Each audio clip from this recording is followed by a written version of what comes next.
एक बार एक scientist experiment करने के लिए एक बहुत बड़ा एक्वेरियम बनाता है। उस एक्वेरियम में छोटी छोटी बहुत सारी मछलियां डाल देता है और उन मछलियों को डालने के बाद कुछ टाइम बाद एक शार्क मछली दूसरी तरफ से वो भी डाल देता है। अब होना क्या था? होना तो वही था जो होना है। वो शार्क सारी छोटी छोटी मछलियों को खा जाती है। थोड़ी देर बाद वो साइंटिस्ट आता है, देखता है कि एक्वेरियम खाली हो चुका है, वो शार्क छोटी छोटी मछलियों को खा गई है। अब क्या करता है साइंटिस्ट? बीच में एक कांच की बहुत मोटी वॉल बना देता है उस एक्वेरियम के अंदर। जब वो वॉल बना देता है तो दूसरी तरफ शार्क रखता है और उसके सामने वो छोटी छोटी मछलियां डाल देता है। अब वहाँ क्या होता है कि जब वो शार्क उन मछलियों की तरफ भागती है खाने के लिए, तो बीच में एकदम से वो कांच से टकराती है और वो कहती है ये क्या है, किससे मैं टकरा रही हूँ। दोबारा कोशिश करती है, फिर जाती है, फिर टकराती है। उसे मछलियां ढेर सारी दिख रही है लेकिन वो उन्हें खा नहीं पा रही। वो फिर कोशिश करती है, फिर उस कांच से टकरा जाती है, लेकिन कभी भी दिमाग नहीं लगाती कि उसके पार कैसे जाया जाए। वो फिर जाती है, उस कांच से टकरा जाती है और जब वो कई बार एक अपनी कोशिशों से हार चुकी होती है, फिर उसके बाद वो सोचती है कि शायद मैं उनको खा ही नहीं सकती, मैं उस पर जा ही नहीं सकती।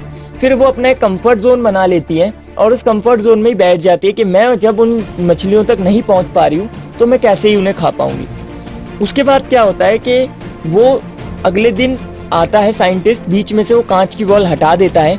उसके बाद में भी वो शार्क वहीं बैठी रहती है। क्यों? क्योंकि अपने माइंड में एक सोच बना चुकी होती है कि मैं उन मछलियों को नहीं खा सकती। वो सारी मछलियाँ अपने आराम से घूमने लगती हैं लेकिन वो शार्क अपनी जगह बैठी रहती है।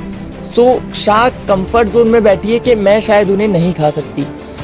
ये कहानी एक और कहानी से रिलेट होती है जहाँ पे हमें याद है कि हमने वो कहानी बहुत पहले भी सुनी है कि एक हाथी का बच्चा होता है, उसके पैर में एक रस्सी बांध देते हैं। बचपन में वो रस्सी काफ़ी मोटी होती है और हाथी का बच्चा नहीं उस रस्सी को तोड़ पाता, लेकिन माइंड में एक थॉट बना लेता है कि मैं इस रस्सी को नहीं तोड़ पाऊंगा।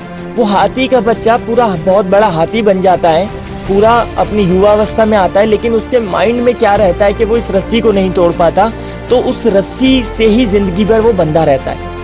इसी तरीके से कुछ हमारी भी ज़िंदगी होती है जहाँ पे हमने अपने ही अनुसार कुछ ऐसी डोर अब बना ली हैं, कुछ ऐसी कांच की वॉल बना ली है जिनको हम पार करके आगे नहीं जा पा रहे।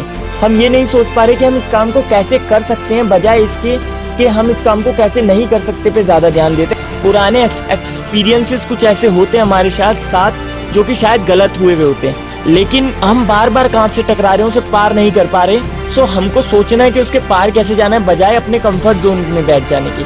सो आगे बढ़िए, आगे बढ़ते ही रहिए, रुकिए मत और बस चलते जाइए। डेफिनेटली आप उस कांच को पार करेंगे और नहीं पार कर सकते तो तोड़ देंगे डेफिनेटली, लेकिन रुकना नहीं है, कंफर्ट जोन में बैठना नहीं है।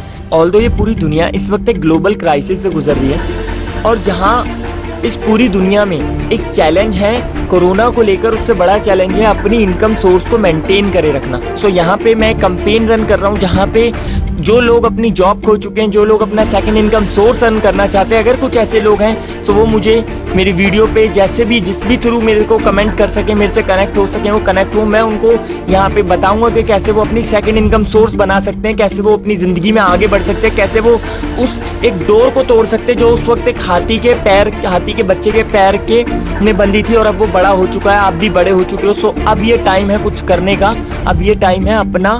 Thank you very much, be stay connected, be blessed. मिलते हैं अगली वीडियो में। I know you can.